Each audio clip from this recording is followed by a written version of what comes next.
New York City. Take the remaining 5 or 6 minutes. Check in and around the seats, the overhead luggage for your items. All doors will be opening on one side of the train. There'll be a gap between the platform and the train. Please watch your step exiting.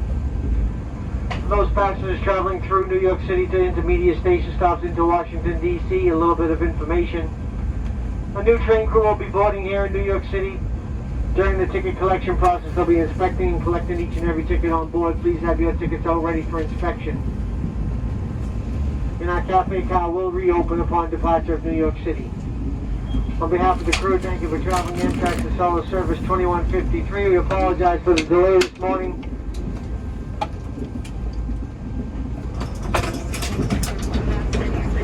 Hope you enjoy the rest of your holiday season. And we look forward to serving you again. New York City, Penn Station, Monument Train Hall will be next. Just about 5 minutes.